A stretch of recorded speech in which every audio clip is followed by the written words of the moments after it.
Alright, let's do the grab bag. And I am obsessed with the term grab bag for reasons that I'd rather not go into. It has nothing to do with female anatomy, I promise you. It does have something to do with comedy. Grab bag. And going to like Boy Scout rally events as a kid and having to choose between the gifted prize and something from the grab bag. And I'd always go grab bag. So here we've got another space figure grab bag. All vintage pieces. You can already tell this was pipe tobacco. This bag used to contain pipe tobacco. Interesting. Now let's pull them off to the side. Got your basic Archer, and as you can tell by the smaller letters there on Pat Pending, this is likely a Glencoe recast. We'll have to look it up. Primary green Ajax figure, so he's later run. There's another primary green Ajax figure. These can be used in art pieces. Here's a nice red primary Ajax figure. The metallic gray pieces were the originals. So these are recasts, or not recasts, the word I'm looking for, from a later run.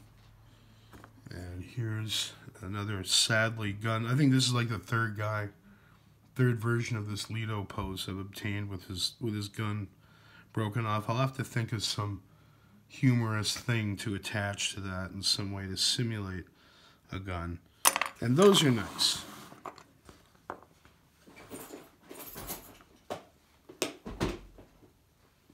Get out the Rex Mars box. And rifle through it quickly. Here he is.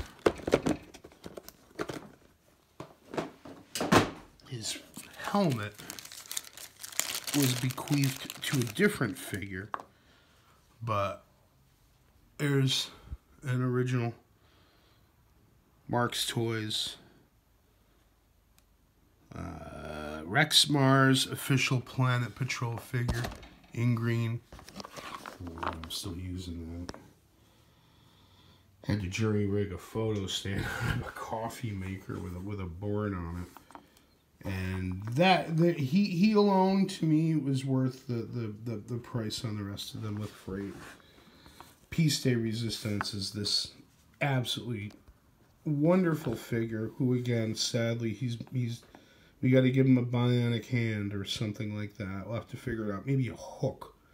I was thinking about that. Make a hook like out of a little piece of wire or a paper clip. But he is by Thomas Toys.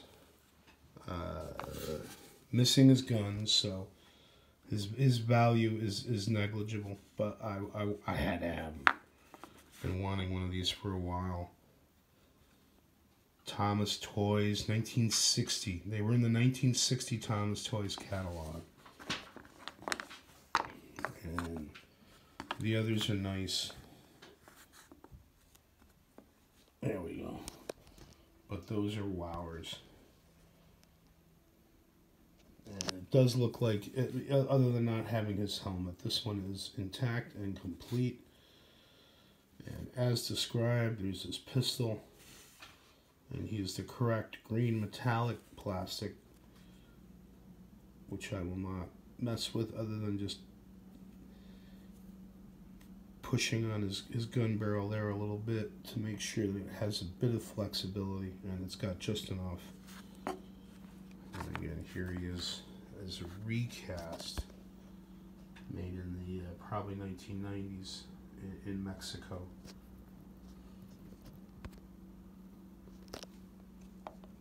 And there's the dude. So those are cool. You know, the red one, I don't think I have. I've definitely got this pose. I think he's in black. The other one that I have. So he'll be part of the collection. And these three, I think I've actually got one exactly like these. And there's 2 of those poses. Those can be used in art.